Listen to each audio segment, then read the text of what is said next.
Shalom, peuple de Dieu, de partout où vous êtes, de partout où vous nous captez. Je vous souhaite la bienvenue dans ce culte live. C'est le pasteur Daniel Lemvo en République démocratique du Congo, précisément à Kinshasa. J'aimerais aujourd'hui nous parler de cette crise. Certes, nous avons tous entendu parler d'elle, cette pandémie du coronavirus. J'aimerais partager avec nous quelques messages que le Seigneur m'a donnés et également nous situer sur le plan de la prophétie biblique. Dans la Bible, à quel moment nous nous trouvons actuellement, qu'est-ce qui va se passer, quelle est l'interprétation spirituelle des événements que nous vivons aujourd'hui. Et nous allons parler particulièrement de 3 dons spirituels que nous devons ranimer aujourd'hui dans l'Église afin de pouvoir traverser ce moment de crise avec succès. J'aimerais m'adresser aux enfants de Dieu de partout dans le monde, partout où vous êtes, que vous soyez en Amérique, en Europe, en Asie, en Afrique, de partout où vous nous suivez. Je prie que ce moment soit un moment d'édification et surtout un moment de transformation pour nous tous. Partout où vous êtes, soyez en prière avec nous. Nous sommes en prière ces 3 jours. Aujourd'hui, mercredi, jeudi, vendredi, nous sommes en jeûne et prière pour le monde entier afin de pouvoir éradiquer, stopper cette pandémie qui est en train de ronger le monde. Et aujourd'hui, j'aimerais qu'on ouvre la Bible et que l'on se fixe sur les Écritures afin de donner au peuple de Dieu une voix prophétique et des orientations pratiques pour pouvoir dépasser cette pandémie. J'aimerais nous parler de 3 dons, comme je l'ai dit. Nous sommes dans 1 Corinthiens 12, à partir du verset 1er. La Bible parle des dons spirituels. Quels sont les dons spirituels dont l'Église a besoin? L'Église a besoin, bien sûr, des 9 dons spirituels dont l'apôtre Paul parle dans son épître aux Corinthiens. Il y a 3 catégories de dons. Nous avons les dons de puissance, il s'agit de la guérison, du miracle, le don de foi, et il y a le don d'inspiration. Nous avons 3 dons, le don de prophétie, le don d'interprétation de langue et le don de diversité. Ce sont des dons importants dont l'Église a besoin. Et également la 3e catégorie de dons, ce sont les dons de connaissance ou de révélation. Le don de parole de connaissance, parole de sagesse et discernement des esprits. L'Église a besoin de tous ces dons aujourd'hui, mais je n'aimerais pas juste nous fixer là dans Corinthiens, parce que vous savez que la liste de dons spirituels n'est pas exhaustive dans ce livre. Il s'agit de dons spirituels qui étaient actifs à l'Église de Corinthe, mais il y a d'autres dons spirituels que nous allons voir, 3 principalement, dont l'Église a besoin aujourd'hui. Aujourd'hui, qu'il y a beaucoup de malades, certainement, certains vont parler de dons de guérison qui sont importants. Oh, que le Seigneur réponde à la guérison. D'autres vont parler du discernement des esprits. J'ai parlé avec un frère, il y a de cela quelques jours, qui me disait, au fait, l'Église a besoin du don de prophétie, du discernement des esprits, et pourquoi pas de la parole de connaissance aussi, bien sûr, ou du don de miracle. Bien sûr, mais il y a beaucoup d'autres dons spirituels dont on ne parle pas souvent, mais qui sont, j'aimerais le dire, cruciaux pour l'Église d'aujourd'hui. Et avant tout, j'aimerais nous fixer sur le contexte en parlant de dons. Qu'est-ce qu'on veut dire? Le don vient du grec charismata. Charismata qui veut dire l'action de faire grâce. C'est l'action de Dieu qui consiste à faire grâce à ses enfants, à leur donner une grâce particulière, d'accomplir certains actes et certains exploits avec Dieu. Et c'est un dérivé du mot grec charis qui veut dire le produit de la grâce divine. Donc ici, il s'agit maintenant du résultat. Quel est le résultat après que Dieu ait fait ce don? Quel est le résultat qui vient après? C'est cela qu'on appelle don, charismata. Dans 1 Corinthiens 12, c'est le mot qui est utilisé. Le mot charismata veut dire le don de la grâce, des charismes que Dieu donne à son peuple afin de pouvoir édifier l'Église. Mais j'aimerais nous ramener dans notre texte de base d'aujourd'hui. Je voudrais qu'on soit dans une autre épître de Paul, celle aux Romains, au chapitre 12, au verset 6. Romains chapitre 12, verset 6, il dit « Puisque nous avons des dons différents ». Le mot qu'il utilise là en grec, c'est toujours charismata. Il veut dire nous avons des dons différents selon la grâce qui nous a été accordée. et que celui qui a le don de prophétie, il exerce selon l'analogie de la foi. Il reprend le don de prophétie et il dit que celui qui est appelé au ministère s'attache à son ministère et que celui qui enseigne s'attache à son enseignement. Mais j'aime le verset 8 où il dit « Et celui qui exhorte à l'exhortation et que celui qui donne le fasse avec libéralité. » 1. Il dit que celui qui préside le fasse avec zèle. 2. Et il dit que celui qui pratique la miséricorde le fasse avec joie. 3. Il y a 3 dons spirituels dont l'apôtre Paul parle dans ce texte et des dons qui sont souvent négligés dans l'église du Congo et même l'église du monde entier en général. Il y a quelques années, j'ai fait une étude sur le don spirituel et j'ai trouvé que dans la Bible, il n'y avait pas que 9 dons. Il y en a plus de 9, il y en a environ 21 qui sont cités dans les Écritures. Mais j'aimerais qu'on se focalise sur ces 3-là. Premièrement, le don de libéralité. Deuxièmement, le don du leadership, le don de présider. Et troisièmement, le don de miséricorde. Et quand nous parlons de ranimer, qu'est-ce qu'on veut dire? Il y a 4 définitions que j'ai trouvées intéressantes. La première définition, ranimer, veut dire redonner de la vigueur, redonner de la vitalité, du dynamisme à quelqu'un ou à quelque chose. Ma prière est que pendant que tu es chez toi à la maison et que tu es en train de suivre ce live, que Dieu puisse ranimer le don qui est en toi. Dans le nom puissant de Jésus, je déclare que tout don qui sommeille en toi et qui n'est pas encore opérationnel, car à partir du moment où tu suis ce live, que le Seigneur ranime ce don. Deuxième définition, ranimer, se redonner de l'énergie, de la force morale. Il faut une force morale. Il ne faut pas juste posséder un don, il faut avoir la force afin de pouvoir prendre courage et utiliser ce don. Ma prière est que quelqu'un ait le courage, que quelqu'un ait le moral, que quelqu'un ait la mentalité nécessaire afin que lorsque le Seigneur déposera cette grâce en lui, qu'il sache comment l'utiliser. Troisième définition, ranimer, se redonner de l'activité, de la force à quelque chose. Une chose qui était inactive, le Seigneur rend cette chose active. Et cette fois-là, elle est active définitivement, elle ne va plus s'arrêter. Oh, que de gens dans l'église aujourd'hui qui ont un don spirituel. À un moment, ils prophétisent, à un moment, ils donnent des paroles de connaissance, à un moment, ils guérissent des malades, et puis après, ça s'arrête. Ma prière est que c'est que Dieu fera dans ta vie, ce qu'il mettra dans ta vie comme don, puisse fonctionner et fonctionner pour longtemps. Quatrième et dernière définition, ranimer veut dire redonner vie à quelque chose qui avait disparu. Le faire ranimer, renaître. C'est-à-dire quelque chose qui était mort reprend vie. Et c'est ma prière pour vous, pour chacun de vous, pour chacun des personnes qui suivent ce live. Juge chapitre 15, au verset 19, la Bible parle d'un homme, Samson, un homme que Dieu a utilisé dans les Écritures. Il était juge, il avait une force extraordinaire. Et en ce moment-là, il vient de tuer 1000 Philistins avec une mâchoire d'âne. Et il arrive quelque part à un rocher près de Léchi. La Bible dit qu'il allait mourir. Bien sûr, après une victoire, il allait mourir. Il était fatigué, il était épuisé. Mais ce que j'aime, c'est qu'il a imploré Dieu. Écoutez ce que la Bible dit. Dieu fendit la cavité du rocher qui a Léchi et il en sortit de l'eau. Samson but et son esprit se ranima. Il a bu, mais le résultat d'avoir bu cette eau, c'était que son esprit s'est ranimé. C'est-à-dire à un moment où il allait mourir justement, à un moment où après une grande victoire, il allait succomber, Dieu lui donne cette eau qui lui permet de faire revivre son esprit. Son esprit s'est ranimé, la Bible dit qu'il reprit vie.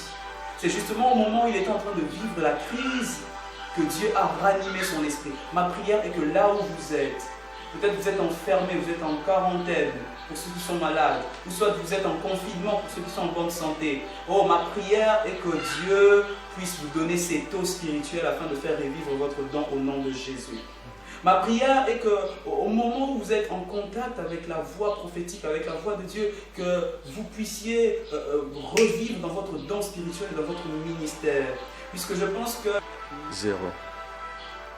Bien-aimés dans le Seigneur, nous parlons de 3 dons spirituels qu'il faut ranimer, qu'il faut nécessairement ranimer afin de pouvoir faire passer l'Église avec succès par cette période de crise. Bien-aimés, nous avons parlé de 3 dons particuliers. Premièrement, que celui qui donne le fasse avec libéralité, l'apôtre Paul dit. Deuxièmement, il dit que celui qui préside le fasse avec zèle. Et il dit troisièmement que celui qui fait miséricorde le fasse avec joie. Il y a 3 dons spirituels que l'on néglige très souvent, et ce sont des dons très importants pour l'église du pays, pour l'église corps du Christ. Bien aimé, nous allons commencer par le don de libéralité d'abord. Qu'est-ce que c'est? Qu'est-ce que c'est que le don de libéralité? Il consiste, une grâce particulière qui consiste à faire des dons, c'est-à-dire à donner, à offrir avec 3 caractéristiques pour appui. La première caractéristique, l'apôtre Paul le dit dans Romains 12 au verset 9, il dit que la charité soit sans hypocrisie. Il parle d'une charité, du fait de donner, mais de donner avec le cœur, non pas seulement avec les mains, non pas seulement parce qu'on veut se faire voir, mais il dit qu'il faut que ce soit fait sans hypocrisie.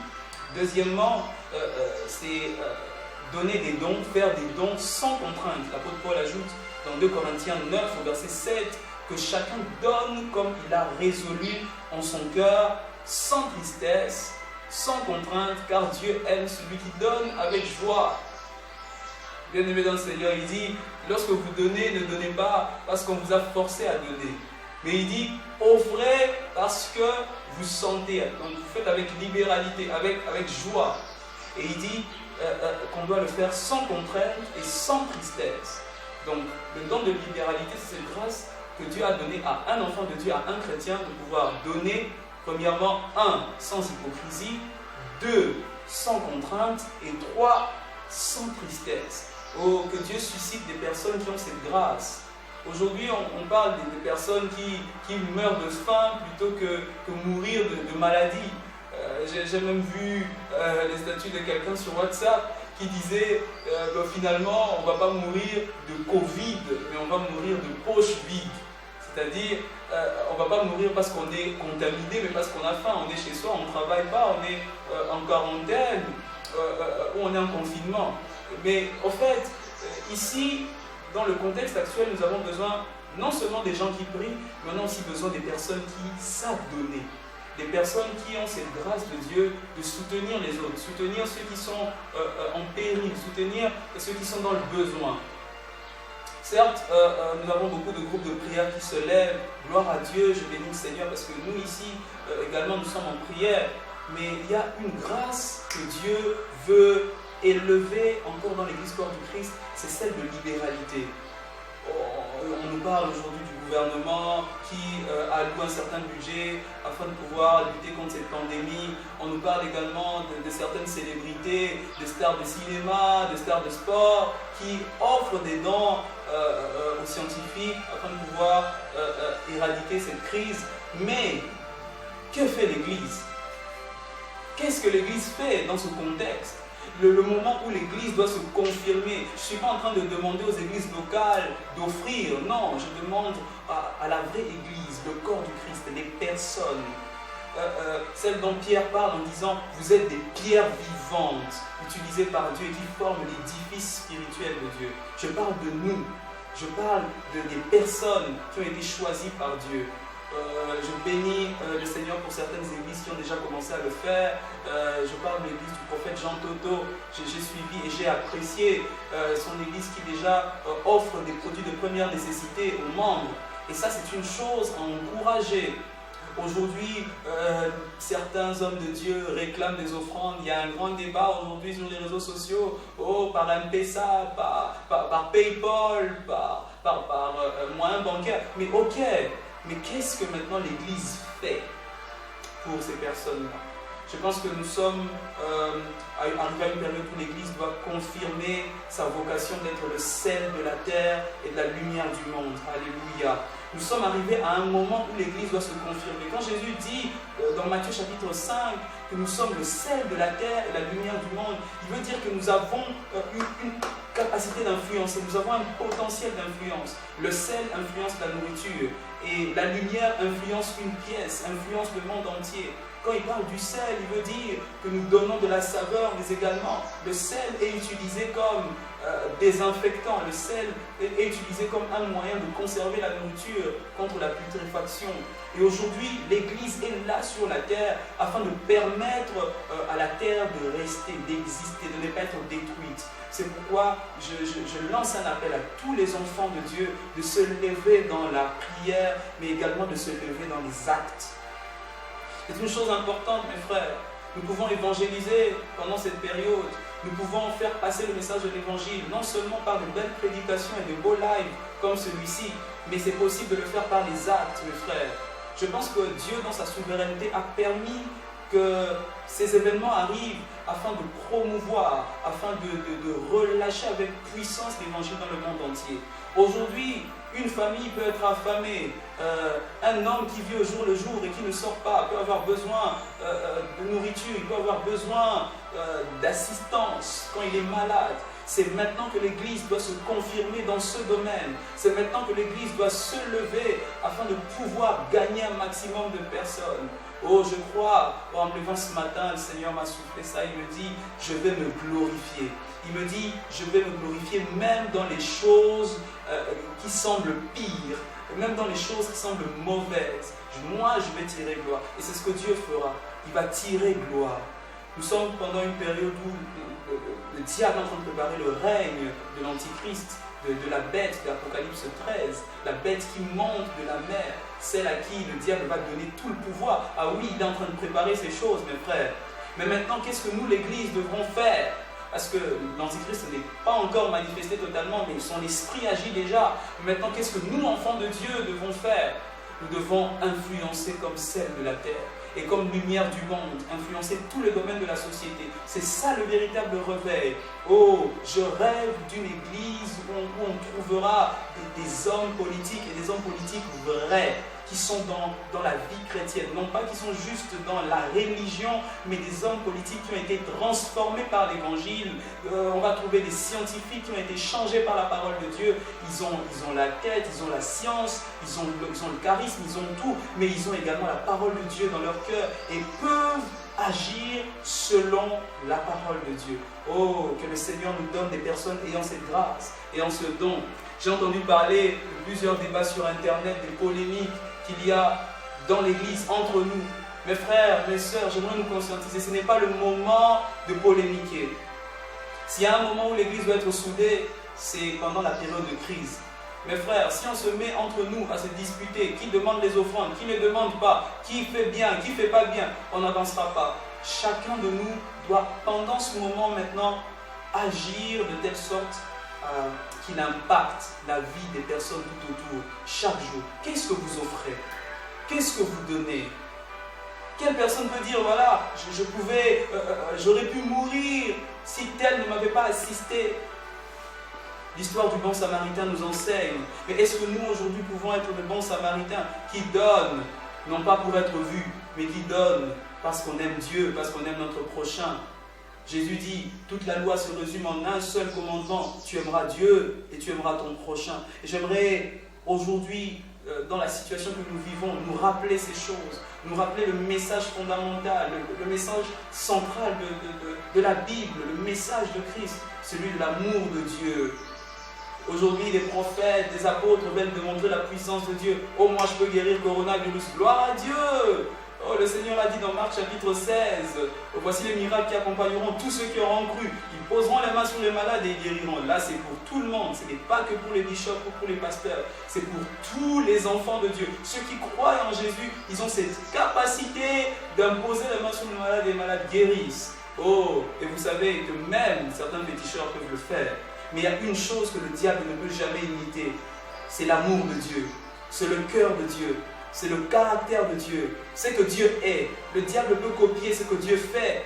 Quelques actions de Dieu, bien sûr. Mais il ne peut pas copier ce que Dieu est. Oh, ma prière est que maintenant l'Église manifeste la vraie nature de Dieu. Mes frères, il est temps de manifester l'amour de Dieu. L'amour que Christ a montré sur la terre.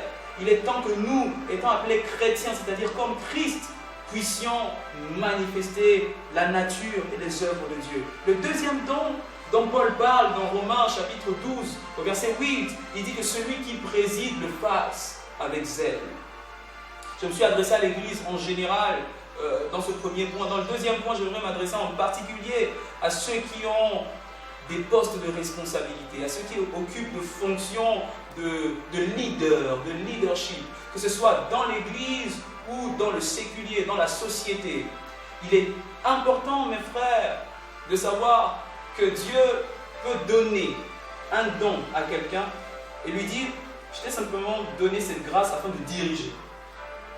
Certaines personnes ont reçu un charisme surnaturel afin de pouvoir diriger. Gloire à Dieu, certains ont reçu ça de manière naturelle. On les appelle les leaders de naissance. Mais il y a d'autres qui ne se connaissaient pas. Des personnes comme Moïse, en qui Dieu a mis un don particulier de leadership.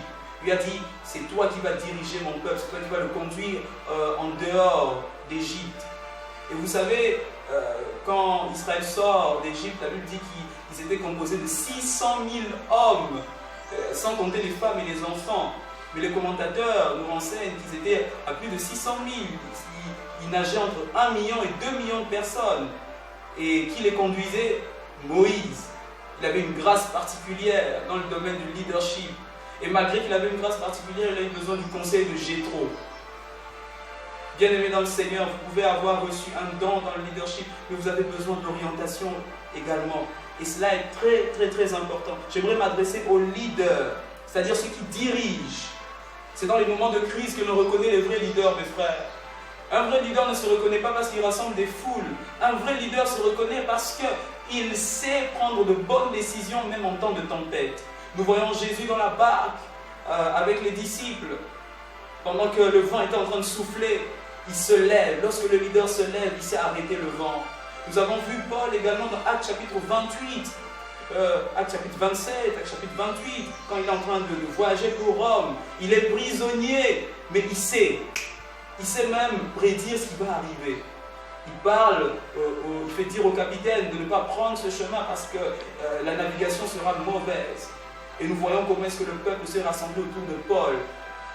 Sachant qu'ils allaient faire naufrage, ils n'ont pas mangé pendant 14 jours. Mais lorsque Paul a rompu simplement le pain, nous voyons toutes ces personnes dans le bateau manger aussi. Tout le monde a suivi Paul. Paul leur a dit, personne ne mourra ici.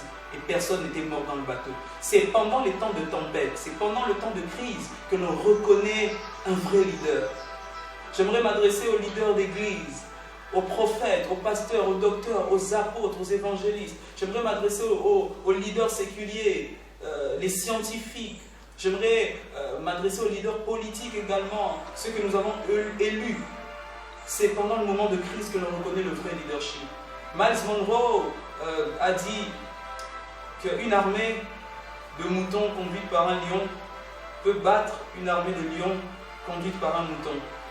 Il veut simplement nous dire par ce dicton que tout ne dépend pas du peuple, d'abord, non, mais du leader. Quelles sont les décisions que les leaders vont prendre pendant ces temps? La terre sera déterminée par le type de décision que les leaders vont prendre. Et ma prière est que Dieu puisse susciter des leaders et de vrais. On a reconnu des leaders tels que Nelson Mandela pendant les temps difficiles, pendant l'apartheid. On a reconnu des leaders comme Lumumba pendant qu'il y avait la colonisation. C'est lorsqu'il y a un problème que l'on reconnaît les vrais leaders.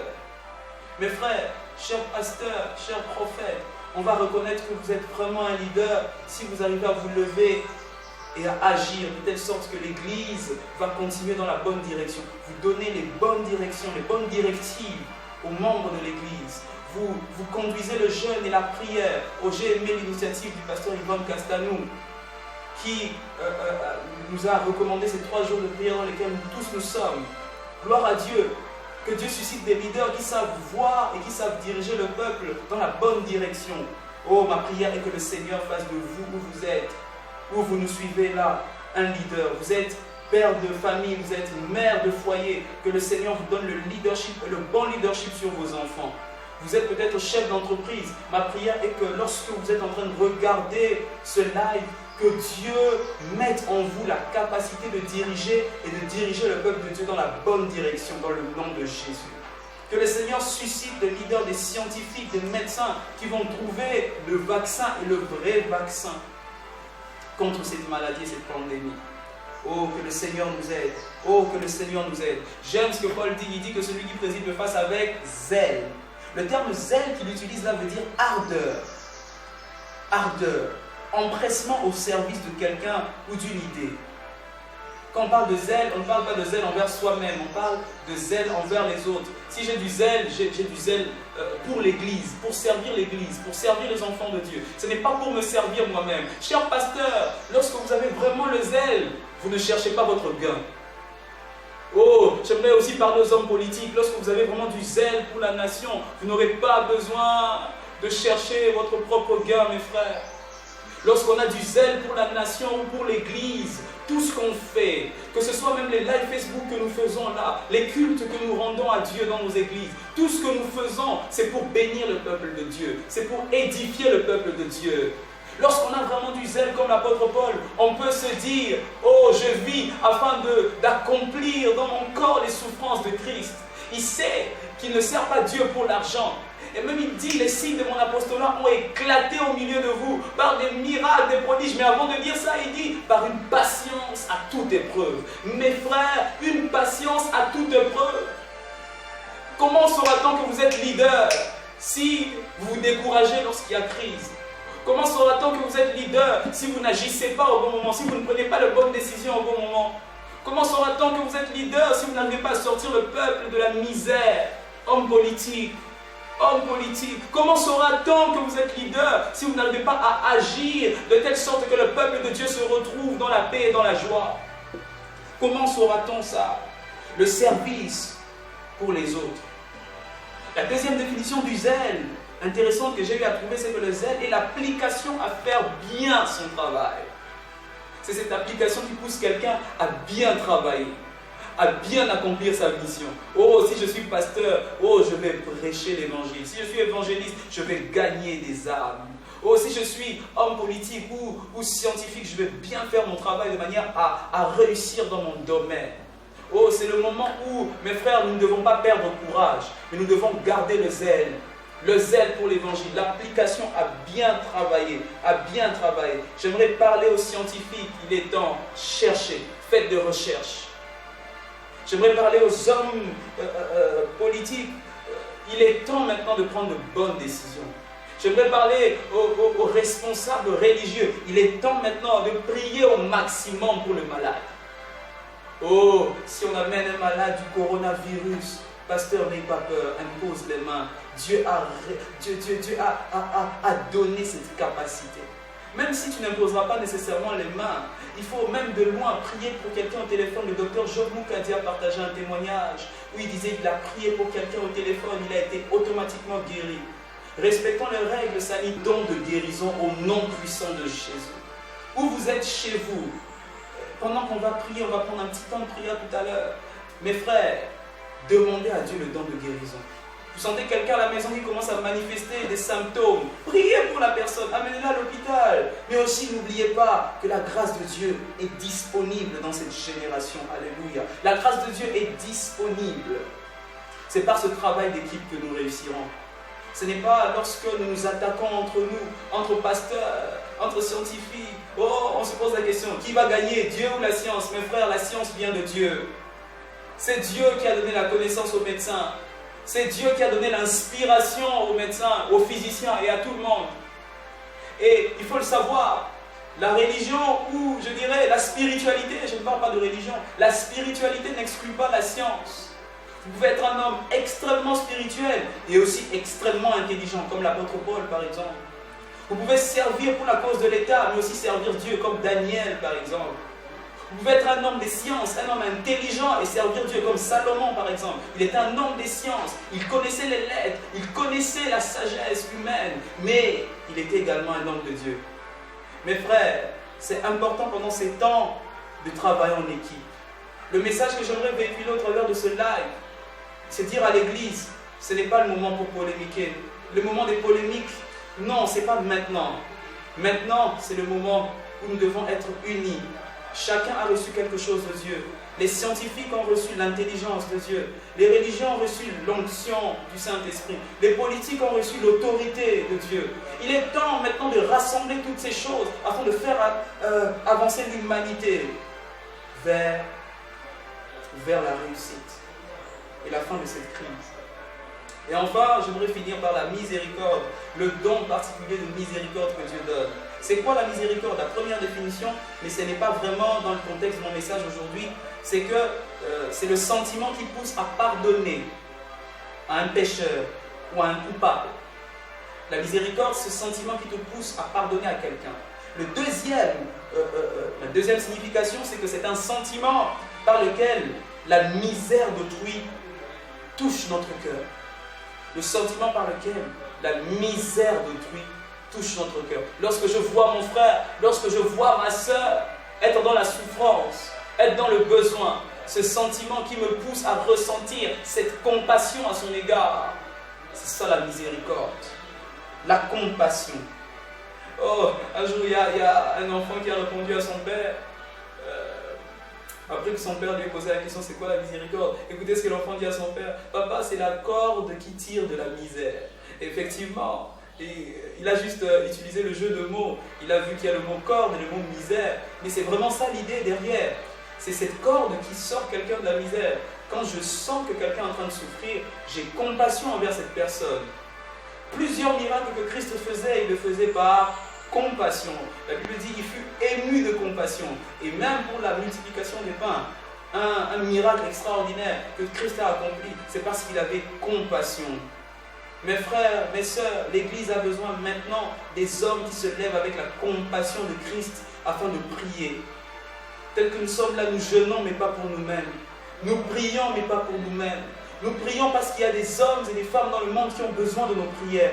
Nous jeûnons non pas pour le mariage. Oh, mettez d'abord tous vos besoins de côté. Pendant cette période, mes frères, je vous en supplie, mettez vos besoins de côté. Je sais que vous avez besoin du travail, vous avez besoin d'argent, vous avez besoin de mariage, vous avez besoin de réussite dans tous les domaines. D'accord, mais oublions un peu ces choses. Tournons-nous vers les autres.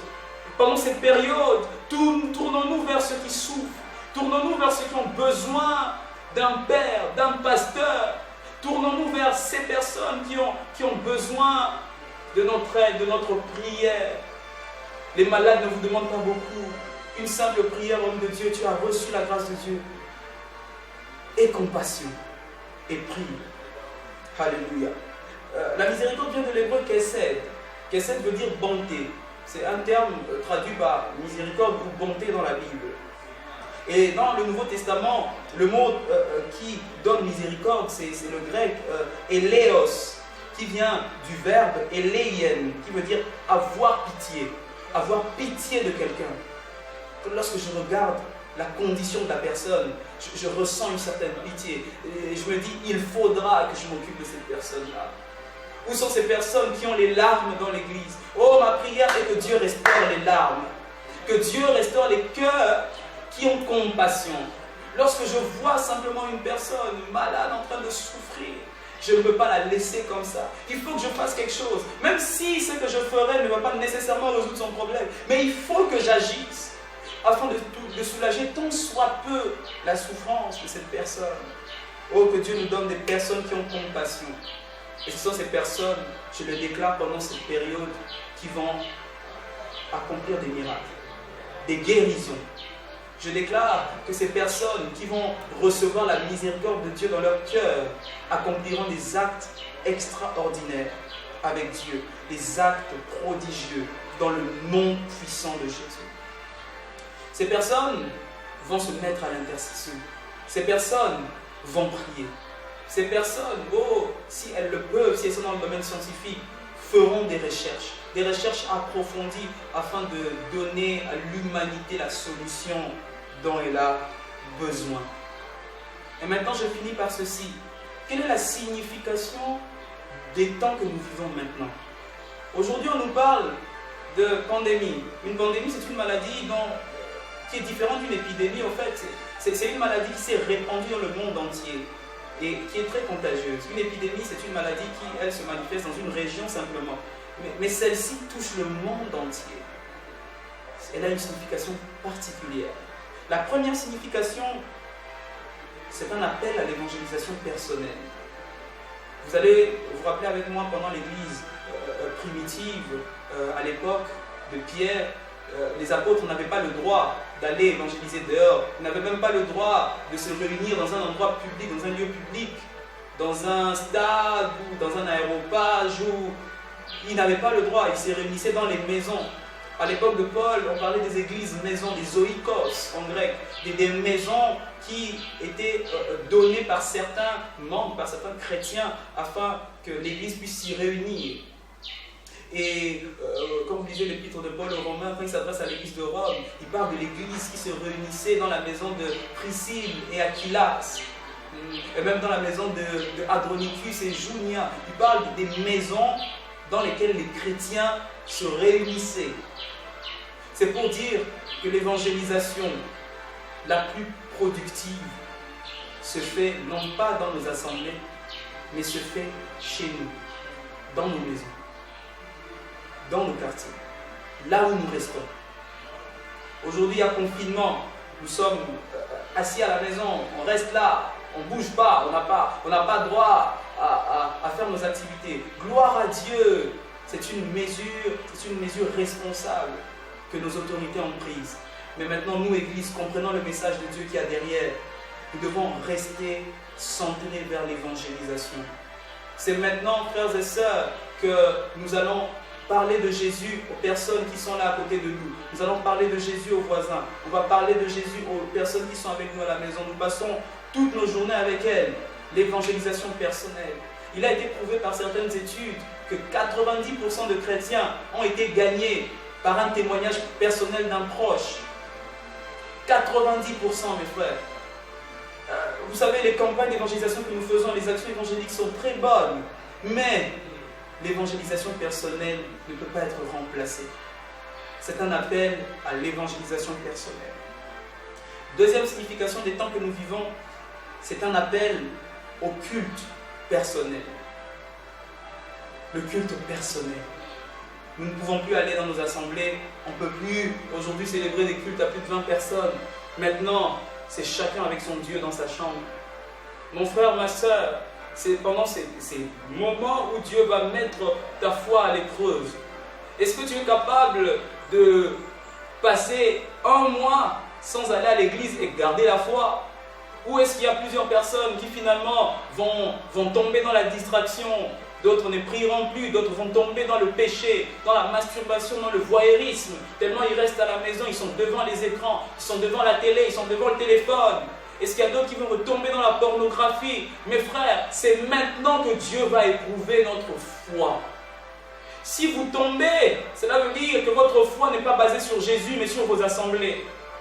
Si vous tombez aujourd'hui, vous voulez lancer un message au Seigneur pour lui dire, en tout cas, si mon pasteur n'est pas là, moi je ne suis pas capable d'entretenir une bonne relation avec toi. Mais il est temps, mes frères, maintenant, de se dire que nous devons garder, conserver une relation authentique, une relation réelle avec le Seigneur. Un culte personnel. Est-ce que vous priez le soir? Est-ce que vous priez le matin? Est-ce que vous avez un culte personnel que vous rendez à Dieu? Ou est-ce que vous attendez simplement le dimanche pour venir glorifier le Seigneur? Oh, que dis-je, faire semblant de glorifier le Seigneur? Mes frères, il est temps maintenant de montrer au Seigneur que vous l'aimez, que vous ne vous attachez pas à lui pour les belles salles, pour les belles prédications et les beaux moments d'adoration avec des instruments. Non, montrez au Seigneur que vous vous attachez à lui parce que vous l'aimez.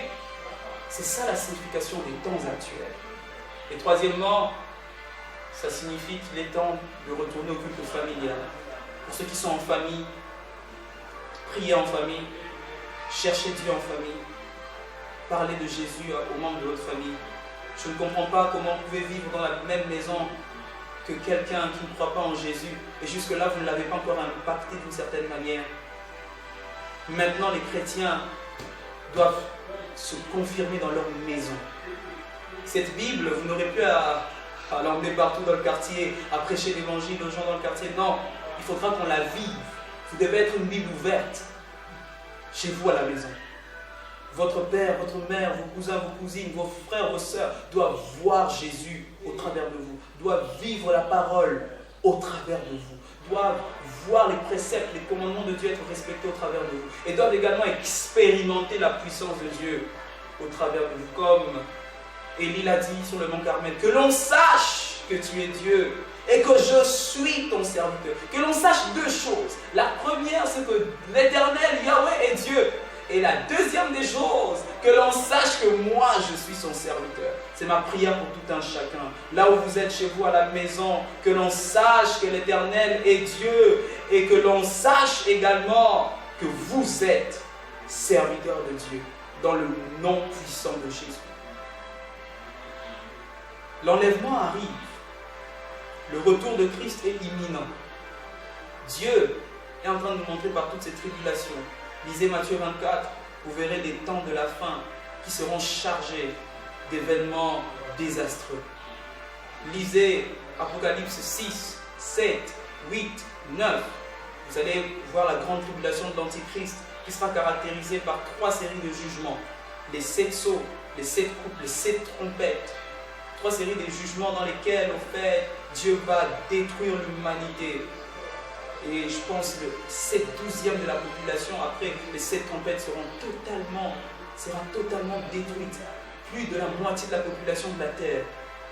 Mais ça se fera pendant la grande tribulation. Actuellement, nous sommes dans Apocalypse chapitre 3. Prophétiquement, nous nous plaçons dans Apocalypse chapitre 3, l'église de Laodicée, l'église finitive, l'église du temps de la fin. Et dans Apocalypse 4, lorsque Dieu dit à Jean, monte ici, c'est le symbole de l'enlèvement. Et après Apocalypse 4, Apocalypse 5, les noces de l'agneau, Apocalypse 6, c'est le début de la grande tribulation. Le diable veut déjà s'installer maintenant alors que ce n'est pas le moment. C'est pourquoi l'Église, nous allons nous lever, nous allons prier et nous allons déclarer que la grande tribulation n'est pas pour le moment. Là, maintenant, l'Antichrist ne va pas régner et nous allons empêcher son règne sur la terre.